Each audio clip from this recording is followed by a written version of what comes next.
Greetings and welcome to In-Depth. I'm Dike Rostant. The Children's Ark is a registered charitable nonprofit organization specifically catering to the needs of marginalized and at-risk children within our society. Now, founder and president Simone de Bastide and the vice president Konshiek Achong Low, Dr. Konshiek Achong Low, they join us now to speak about the day-to-day objectives as well as the latest efforts to gather resources to fuel operations.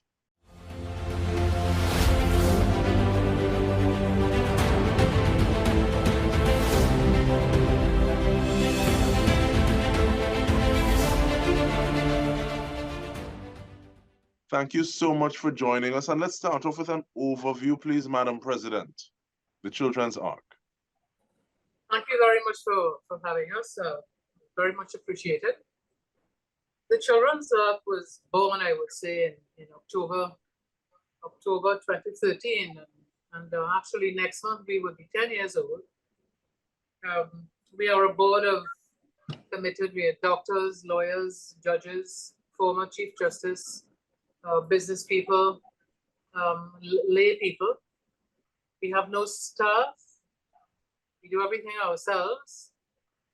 Every dollar that we raise goes into our projects. That means that we get a lot given to us, stationery, office, etc.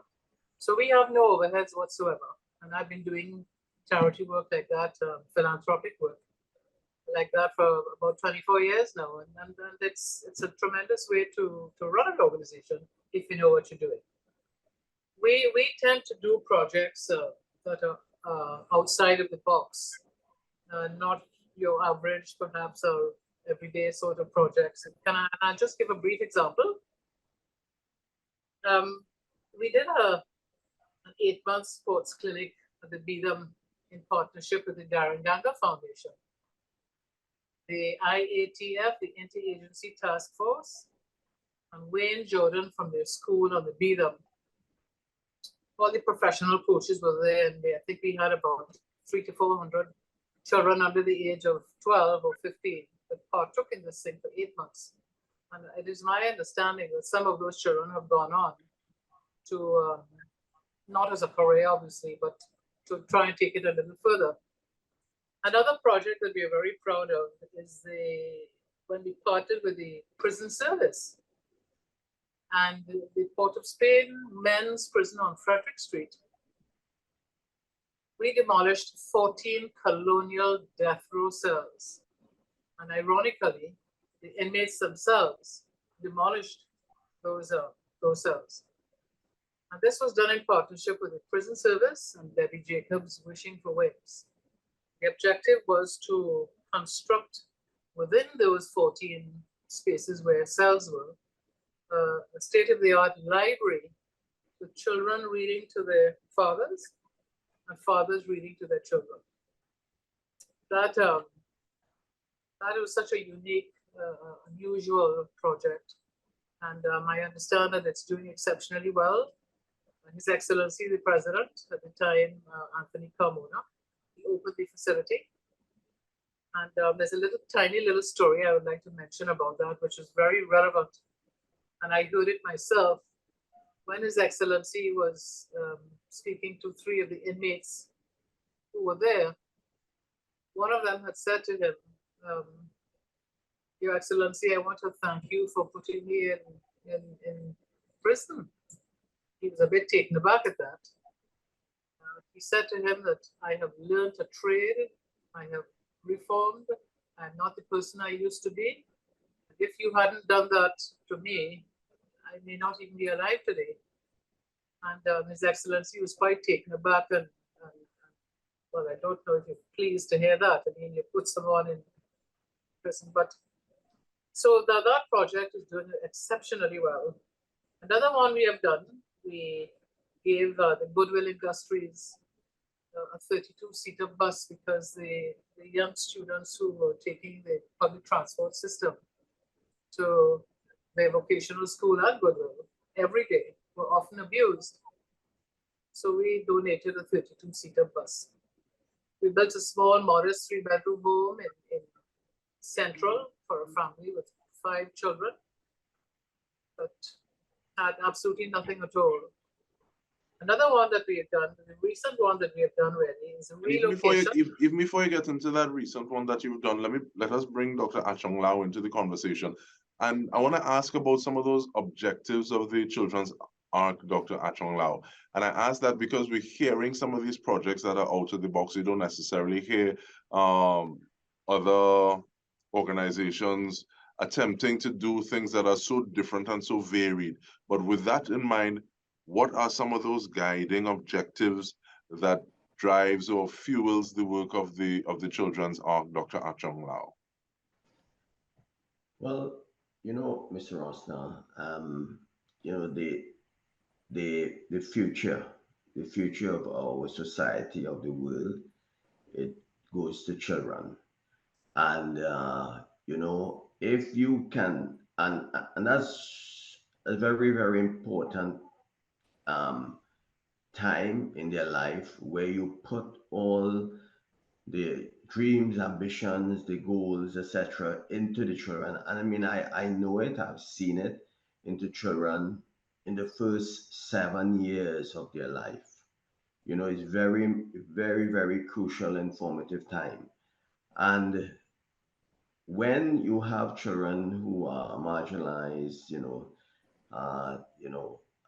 in poverty, abuse, etc., if we can help those children um, to walk a better path, to experience a better lifestyle, then we know that we have the potential to get an improvement in the society, and this is what we need in our country, you know, to uplift and embellish our society as a whole.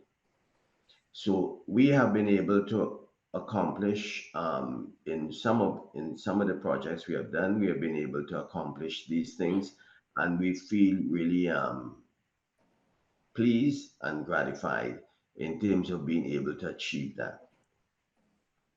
If I may stick up in there, check. Please. So the areas that one really has to look at, children, as Dr. Achong Low explained just now, education, sport. Those are two particular areas that we also concentrate on. And if you, as he had said, if you give them those opportunities to improve their standard of living and an opportunity to make something with their lives, then there's no going back. I'll give you a particular example, if I may. There's a device called an eye gaze device, which is a computer-like device, a very expensive piece of equipment. I think each one was about $50,000 for it. Now, the children that are often forgotten in inverted commas are the ones who are very challenged or handicapped, you know, for one form or another. But this device allows them to type using their eyes. So there was a donor that had brought down these things, and he wanted the Children's Arc to get involved. So we had to learn about it ourselves. And it was so pleasing and so satisfying and gratifying to see these children who had no use of their arms or limbs, actually, cerebral palsy, different things like that. And they were learning to use this device, typing using their eyes. So doors would open for them, you know, in many different forms, and here their lives, you know, take a totally different direction, you know. Totally different direction. And sometimes you wonder what more can be done, but sometimes you also look at what can be done with the resources that are there and that level of intentionality, because the Children's Arc, there's even a write-up about the reason for the words used in the name of the organization. And with regard to that level of intentionality, just by the naming process, I want to ask you, Ms. de la Bastide, about the importance of partnership, because everything you've said thus far, it seems as though there is a level of partnership to help take things forward. people who have skin in the game and see what's in it for them, as well as what it is the Children's Ark is doing. IATF, Darren Ganga, prison service, looking at how you bring these different players to lock hands into common projects. Well, that's a key thing there, really. And it's something that I think other NGOs or CBOs or FBOs could learn from. Partnerships to us are very necessary and very relevant. I will keep the best one for last because that is one of the main ones that I would like to expand on. We partnered with the UWI Student Law Faculty concerning the St. Dominic's Home. We partnered with the Trinidad and Tobago Army Reserve, again, in the Bida. They did a lot of the labor-intensive work at a school that we were reconstructing on the internal part of it. And the Army Reserve came in. That came through the behest of former First Lady, Dr. Jean Ramjohn Richards. So that connection was made possible with that. And the Army did all the dereliction of the walls and so forth and constructed to accommodate different classes. We supplied the furnishings and the fittings and so forth. Another one was the prison service, as I mentioned. The US Embassy, we partnered with them as well, doing a project in the Bida. We have done quite a few projects in the Bida, actually. One of the big projects, maybe we should say, is the one that we did at the Princess Elizabeth Center, where they had, they had problems with flooding of the different areas over the past 10, 15 years, which would create a big humbug in their operations. It would flood up the surgical theater, etc. And they called us in and asked us about our thoughts, our ideas, and we actually were able to indicate to them a model that would completely obviate any kind of problem like that happening. So where we built on an upper level, so they had an entirely new surgical theater and a surgical ward where, it's a big part of their work in terms of how they help children. And we were able to get it done. And as you say, we had partnerships with different peoples in terms of people who willingly extended their hands and like donated monies that we were able to do a project that cost Simone about $2 or $2.5 million. A little over 2 billion, yes. Yeah, And that is one of the things that I want to talk about, because you all are talking about some big, fabulous, ambitious projects, but those things don't run just on good intentions. So when we come back from this break, we're going to be talking about how it is you saw some of those things in the lead up to what is the next project to earn some of that money in order to do the work that you do. So we are speaking with Simone de la Bastide, Dr. Konshiek Achong Low of the Children's Ark. Stay with us. We return with more.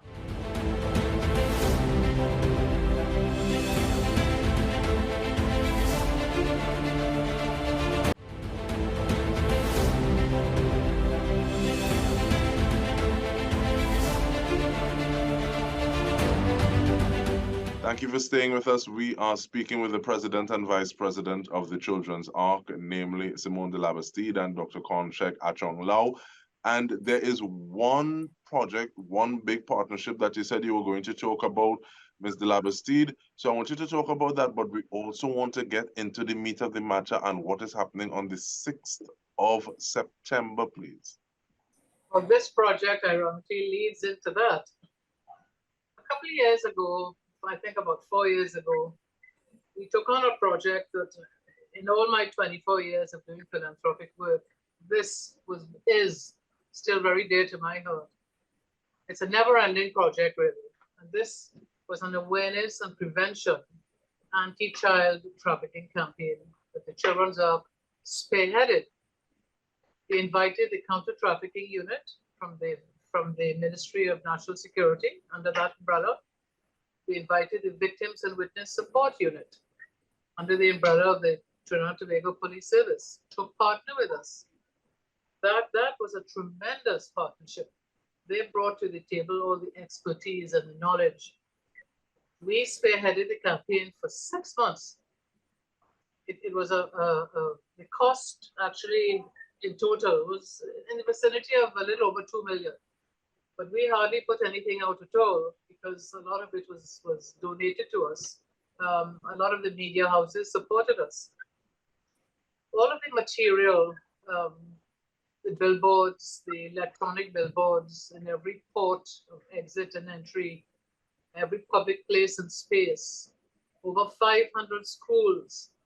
The team with the CTU and the BWSU and the Children's Ark went into many schools and we had the entire school would be present at the time.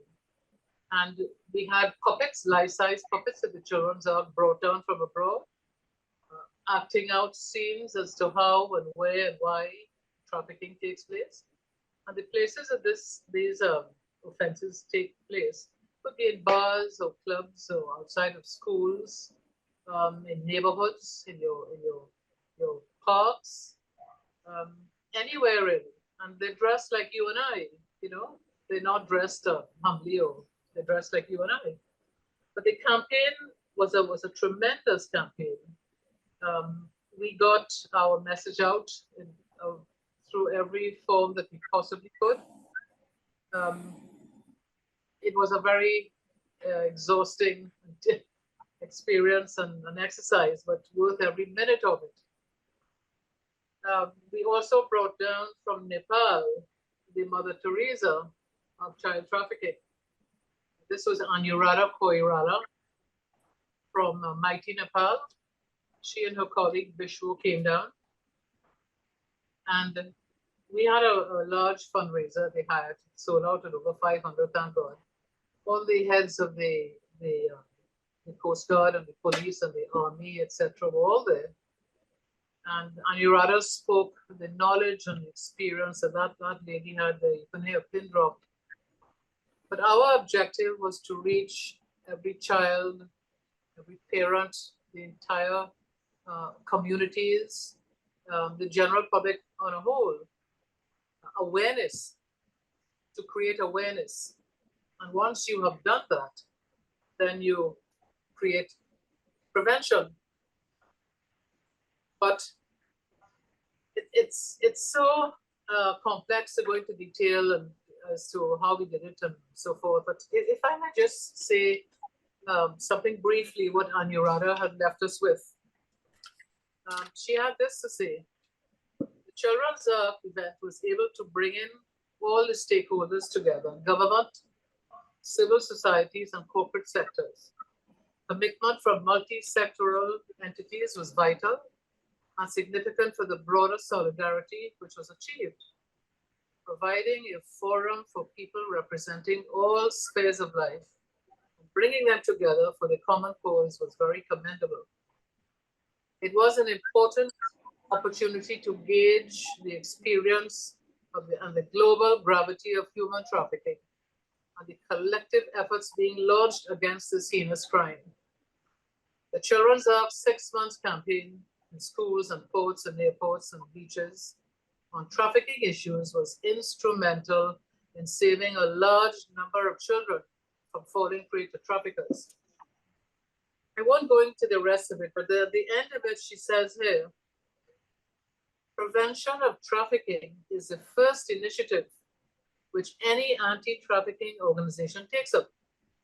On the other hand, the survivors of the crime also need to get proper restitution, compensation, and reparation. The criminal justice system has to be made vibrant. A viable collaboration between investigators, the police, public prosecutors, and the judiciary is required to ensure adequate justice for survivors.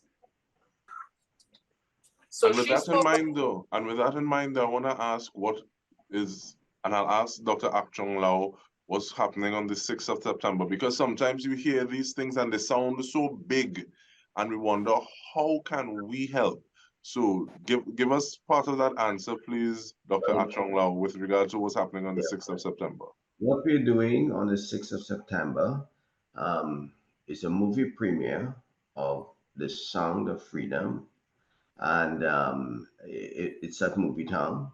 It's going to be at 7 o'clock, and it's a movie premiere of this movie, which is a documentary. It is not a made-up story about child trafficking in Colombia, and what it shows is basically when someone sees this, they will learn that these are things that are real. They occur. It certainly happens in Trinidad, and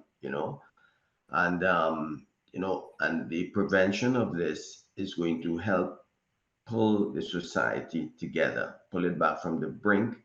And what we're doing is we are, we have one show in the premiere where it is being done on a charitable basis. The cost of the ticket, $175. And we actually have had a very great response, almost all of the seats being sold out. I think we have about 438 seats, and we've had a great response. Just a few tickets left. And I think with this, we hope that people will understand the magnitude, the devastation that child trafficking causes, and we'll be able to sensitize everyone so that we'll be able to push the pressures that need to be brought into play to completely stop this sort of thing. So in addition to sensitizing ourselves, we can also help fund the work that the Children's Ark is doing. But to get that point across, as well as to have your closing comments, we give you this final moment, Ms. de la Bastide. Well, we need to add on a little line or two to what Dr. Achong Low just said. Importantly, this is the second part of our prevention and awareness campaign. It fits us like a glove. But all of the profits from the sale of these tickets are going towards the construction of a learning center for refugee children and the children within the community that we will be constructing for Living Waters. That's where all of the profits will be going. And there are a lot of people that we would like to thank for supporting us on this exercise. We have sold out, as Sheikh had said, about 420 tickets so far. We are very excited about building this, constructing this, or reconstructing this learning center for refugee children for Living Water. And with that, we want to thank you very much, Dr. Konshiek Achong Low, Vice President, and the President, Simone de la Bastide of the Children's Ark, for doing the work that you're doing, letting us, sharing some of the time so we know how we can further help. And on behalf of the entire TTT News team, I'm Dike Rostant. This has been In Depth with me. Thank you so much for joining us.